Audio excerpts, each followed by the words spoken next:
Dhe për të folur më konkretisht për ditën e sotme dhe natyrisht për pritshmërinë për marrjen e statusit vendit kandidat, kemi të ftuar në studio zonjën Majlinda Breku, kryetare e Komisionit Parlamentar për Integrimin. Mirë se erdhët. Mirë se ju gjeta. Je protagoniste sot, ke marrë një falënderim publik, jo i parë në fakt nga kryeministri Rama. Por si është kjo ditë për ty? Prisni që të mallëngjej ky falënderim mua? Jo, nuk e di. S'u mallëngjejem fare. Por kryeministri ndoshta nuk arrin dot që të bëjë një falënderim sinqert për qeverinë e kaluar dhe mundohet që të përdori teknikat e tij të përçimit të imazhit nëpërmjet faktorëve të tretë, prandaj bën një falënderim nëpërmjet meje. Po jam e bindur që brenda ka dashur të bëjë një falënderim, mund të mos e pranoj publikisht, por ndihet i ndërgjegjshëm që 8 muaj qeverisë së tij nuk mund të barazohen me 8 vite përpjekje dhe reforma të qeverisë Berisha. Ç'do të thotë për ty? Ke qenë ministre e integrimi, e kryetare e grupit parlamentar, për qeverisjen që ti, për çfarë do gjë që ti përfaqëson, ç'do të thotë kjo ditë sot? Për qenë sinqert, nuk besoj se ka ndonjë lajm më të mirë për asnjërin nga ne sot, ne që ishim tryez, por jo vetëm për gjithë politikën shqiptare, që vendimi tashmë i propozuar 2 herë nga Komisioni Evropian, kjo është hera e tretë, shpresoj që të jenë e treta e vërteta, të jetë një vendim i cili të përmbyll në qershor procesin e dhënies së statusit të vendit kandidat. E kam thënë edhe herë tjera dhe vazhdoj të qëndroj mendimit se mosmarrja e statusit të vendit kandidat në muajin dhjetor ishte një gabim dhe se ky proces dhe ky vendim tashmë është i vonuar. Por më shumë se sa ishte gabim mos konfirmimin dhjetor nga vendet anëtare i këtij propozimi të komisionit, nuk ka patur fatkeqësi më të madhe se sa të bllokoheshe për më shumë se 2 vjet rresht në proces nga opozita e djeshme dhe nga ky kryeminist që falenderon sot edhe opozitën. Pra, kjo ka qenë fatkeqësia më e madhe që ka ndodhur në këtë proces. Dhe jam përballur personalisht dhe kur isha ministre e integrimit me një pyetje e cila ishte shumë e sinqertë dhe që mund të mos më pëlqente, por ishte e vërtetë. Sepse kur po zhvillohej një dialog ndërmjet Prishtinës dhe Beogradit, në Tiranë duhet kishte sebepe, arsye, pa arsye, mos arsye, të gjetura, të shpikura, vetëm për të bllokuar marrjen e një vendimi pozitiv, për të bllokuar votimin e një seti ligjesh, të cilat janë kryer në vonesë në kapërcim të hapave. Ndaj sot unë këtë raport të ndërmjetëm të Komisionit Evropian, i cili është një qëllim, ka qëllimin për të bindur vendet anëtare që të ndajnë mendjen një herë mirë, ndaj është pa ekuivoke, të ndajnë mendjen një herë mirë se Shqipëria është tashmë e vonuar në marrjen e statusit të vendit kandidat. E shoh vlerësim e përsërisë të reformave, të përpjekjeve, të arritjeve të arritura gjatë gjithë këtyre viteve, sepse pa dashur që të bëhem shumë ose ta politizoj vendimin, dhe nuk dua ta them atë, vendimi jo, po të paktën propozimin, gjatë këtyre muajve nuk është se është marrë ndonjë reformë e cila është domosdoshme reformë e re për marrjen e statusit të vendit kandidat. Por gjatë këtyre muajve u la më shumë kohë. Ka një fatmat kjo majorantë sot që ka përballë një opozitë e cila nuk e bllokon, i ka thënë qysh ditën e parë që ne do të jemi në mbështetje të statusit, e kemi dëshmuar këtë me rezoluta në parlament, me lobime, po vazhdojmë akoma që të lobojmë për marrjen e statusit dhe për një vendim pozitiv për Shqipërinë, sepse jo vetëm është një vendim i vonuar, por është një vendim që do t'i hap rrugën një procesi shumë të rëndësishëm atij të negociatave. Në të cilin nuk ka qeveri në botë që mund ta kalojë vetëm me fjalë të bukura apo me fjalime madhështore apo as vetëm me citime për valle shpatash apo për valset e Strausit. Do t'i duhet punoj shumë sepse do të ketë një monitorim shumë të madh mbi kokë. Disa nga gjetjet e raportit të sotëm ishte për politikat antikorrupsion ka patur një vullnet të vazhdueshëm politik për të vepruar me vendospëri në parandalimin dhe luftën kundër korrupsionit. Luftën kundër krimit organizuar, citoj, janë ndërmarrë ndryshime organizative dhe legjislacioni kyç lidhur me policinë, trajnimin dhe kontrollin e armëve të zjarrit është gati për të miratuar. Reforma e sistemit gjyqësor, Shqipëria ka dëshmuar angazhimin e vet për reformën e sistemit gjyqësor, veçanërisht duke punuar me Komisionin e Venecias e tjerë. Vlerëson dhe punën e parlamentit, duke theksuar forcimin e rolit të tij mbikëqyrës ndaj institucioneve të pavarura, por vënë pas sfidat e mëtejshme, duke vënë theksin në rinisjen, apo rifreskimin ishte në anglisht, dhe qëndrueshmërinë e dialogut politik ndërmjet qeverisë dhe opozitës. Sa konstruktive do të jetë opozita tashmë për të bërë këtë fjalinë e fundit, pra që të ketë një dialog të qëndrueshëm dhe afatgjatë? Dialogu, Mirela, nuk është një fjalë e cila qëndron varur diku dhe të dyja palët duhet të sulen për ta kapur dhe të thonë që unë jam gjendje ta kap dialogun dhe unë nis dialogun. Pra nuk është diçka e paprekshme, nuk është e terë. Dialogu është konkretizim i veprimeve. Dhe besoj që opozita nuk ka treguar gjë tjetër përveç se gjatë gjithë kësaj kohe, vetëm se ka kërkuar që kjo majorancë të jetë e vëmendshme ndaj çështjeve të cilat opozita i ka ngritur si çështje problematike. Në rast se ne kemi ngritur shqetësime, sikurse shqetësimi që keni dëgjuar sot kur ne po zhvillonim takimin e nivelit të lartë për emërimin e kreut të qarkut të Vlorës, që besoj që është një nga rastet më flagrante, përveç emërimeve të tjera që kanë ndodhur gjatë këtyre muajve. Ne nuk kemi bërë pjesë e një procesi zhurme, e përsëris, as kemi sajuar sebepe edhe shkaqe për të bllokuar procesin apo për të vonuar një procesin e integrimit apo procesin e ecjes përpara të vendit. Ndaj, askush nuk mund ta thotë në këtë aspekt që s'kemi qenë konstruktiv. Jemi në përmbushje të misionit tonë si opozitë. Opozita duhet ngri zërin për çdo gjë që nuk shkon, që bëhet keq, bëhet shumë keq dhe që rend drejt zhbërjes së standardeve në këtë vend. Për këtë arsye, çfarëdo lloj gjëje dhe çfarëdo lloj iniciative që ne marrim, për aq kohë sa është e vërtetuar, ka logjikën, ka instrumentin, ka faktin brenda, nuk mund të konsiderohet dhe as mendoj se do të kishte guximin ndonjë që ta konsideronte si një përpjekje për të dëmtuar punën e qeverisë.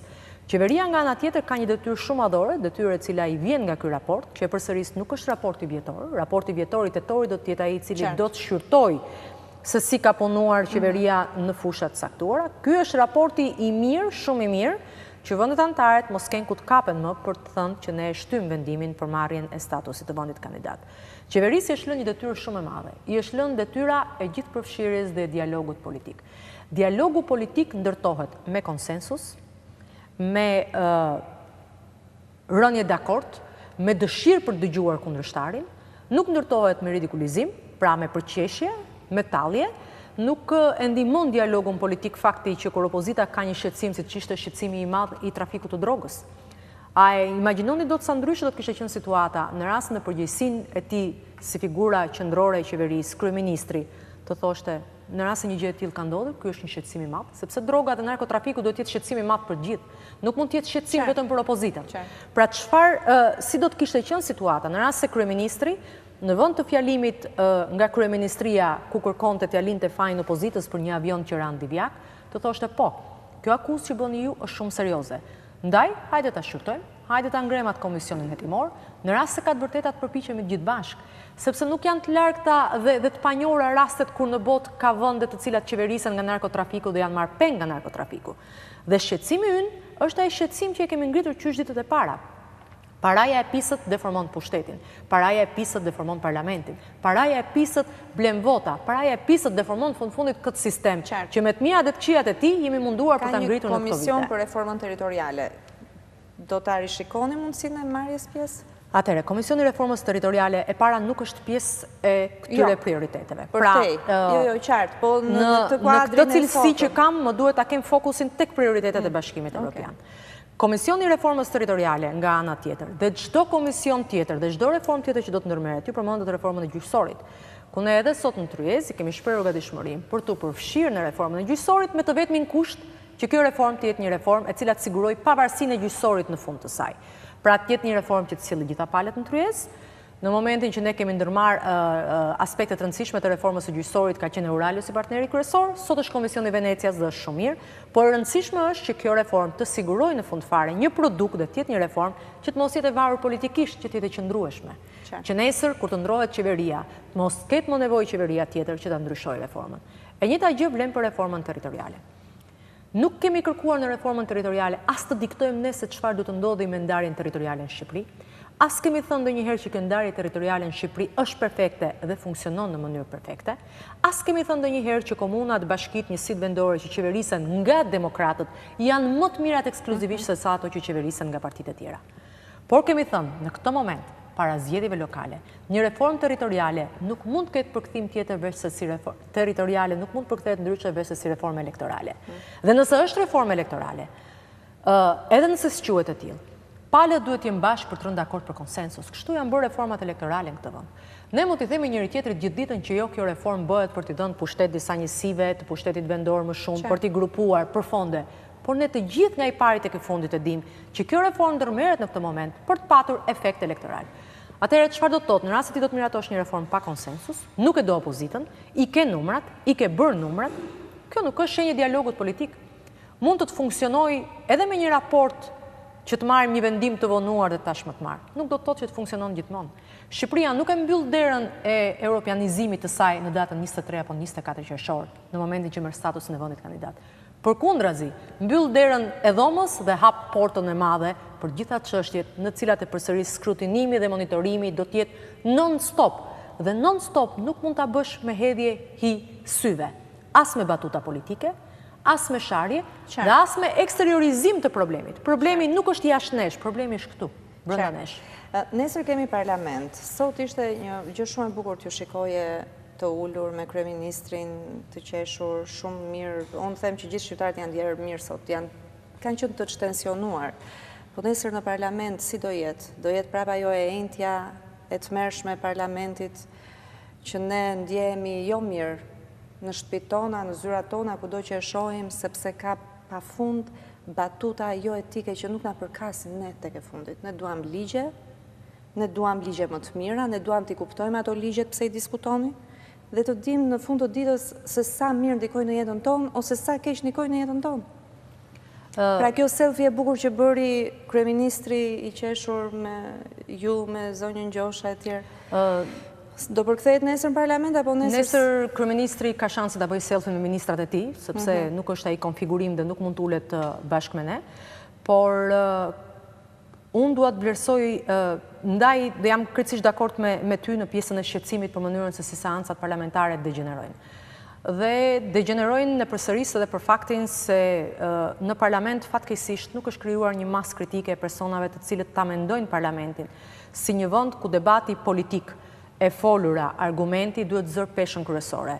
Dhe jo heqja e rripit pantallonave për të goditur kolegun, apo batutat me sfondet erotike, apo të çfarëdo lloj qofshin ata. Ky është parlamenti i sotëm i Shqipërisë. Nuk është parlamenti më i mirë që ka patur Shqipëria. Ky është parlamenti ku masa kritike e personave të cilët mund të bëjnë ndryshimin dhe të flasin për ligje, është ose numri i personave nuk përbën dot masën kritike të këtij parlamenti, e tha ndryshe. Kjo nuk do të thotë që ne do të shmangim debatin parlamentar. Por mua ka rëndësi dhe besoj që edhe ky do të jetë një këndvështrim që duhet vlerësuar, që kjo opozit diskutimin, debatin dhe luftën politike e bën brenda institucionit. Pra, ai është institucioni ku ne duhet të debatojmë politikisht. Kjo për mua është, duhet marrë rëndësi, pa anashkaluar e përsëris të gjithë ndjesin që keni ju, e kam unë në sallë parlamentit, dhe e kanë dhe të tjerë kur shohin seanca që rrëshkasin nga normalja. Por për ta bërë këtë, dhe kjo nuk është as për larguar ndonjë përgjegjësi nga vetja, në fundit gjithë secili ka një përgjegjësi personale për veten e tij, emrin e tij dhe mënyrën se si kërkon të ballafaqohet me debatin dhe politikën, por duhet hequr dorë nga gjua agresive. Duhet hequr dorë nga tallja e shokut, kolegut, kundërshtarit. Duhet hequr dorë nga çuarja dhe dhënia e mesazhit që ju opozita rrini në një cep, sepse këtu jam unë që udhëheq dhe mund të bëj çfarë të dua. Duhet hequr dorë nga mungesa dhe vendosmëria e hekur që ka kjo majorancë për mos lejuar kontrollin parlamentar. E sot tha, më shumë punë për ne, por opozita të biri me këmbë në tokë.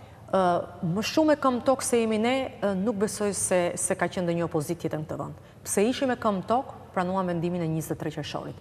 Pse ishim me këmbë në tokë, bëm një tranzicion të butë të pushtetit. Pse jemi me këmbë në tokë, premtuam qysh ditën e parë që ne me majorancën nuk do të bijem dakord për gjitha çështjet, por ne me majorancën do të bijem dakord për çështjen madhore të shqiptarëve të integrimit evropian.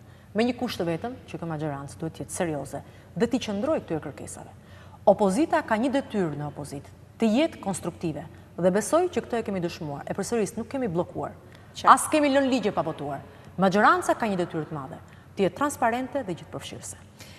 Me përvojën tënde, eksperiencën tënde shkurt, e marrim në statusin? Unë them që në qershor, në fund qershor, 23, 24 qershori, kur tjetë këshilli, përveç dy takimeve të mëparshme të ministrave të jashtëm, vendimi do tjetë pozitiv.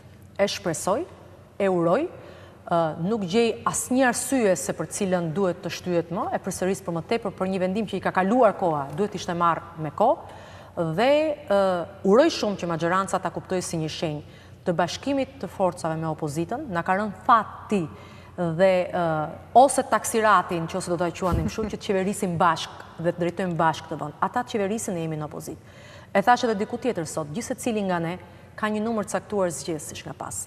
Mandatet janë të ndara thuajse në mënyrë, pra numri i zgjedhësve që të cilin parlament është i barabartë. Nuk e bën një deputet të maggjorancës, fakti pse është sot në maggjorancë, me më shumë kredibilitet ose nuk i jep mundësi ta njohë veten për më lart dhe ta quajë veten më lart se një deputet të opozitës. Ky proces madhor për vendin ose është agjendë kombëtare sepse ndajmë bashk edhe të mirën edhe shqetësimin, dhe kështu jemi krenar gjithë kur mbidosin që lexojnë të gjithë ndërkombëtarët të mos lexojnë drejtimin e gishtit nga njëra palë tek tjetra, por të lexojnë Shqipëria me një qëndrim, ose përndryshe këto ekspektacione dhe pritshmëri të mëdha rrezikojnë të kthehen një dështim të madh në rast se maggjoranca nuk tërhiqet nga tjetër boj e tjetër them. Kjo duhet jetë një strategji që duhet marrë fund. Respektimi i institucioneve të pavarura nuk duhet jetë në rezolut, por të ndodhë në jetë. Respektimi i barazisë dhe i parimit të ndarjes pushtetive duhet të ndodhë në realitet. Respektimi i kushtetutës, vendimit gjykatave, administratës së vendit duhet të ndodhë në realitet, jo vetëm fjalime. Zonja Bregu, unë ju falenderoj shumë për gjitha opinionet që ndahet sot, në një farë mënyrë është dita juaj sot. E meritoni. Unë them që është ditë e kontributit të qeverisë ku kam qenë dhe një ditë e cila duhet të bëjë të kënaqur dhe të lumtur gjithë shqiptarët.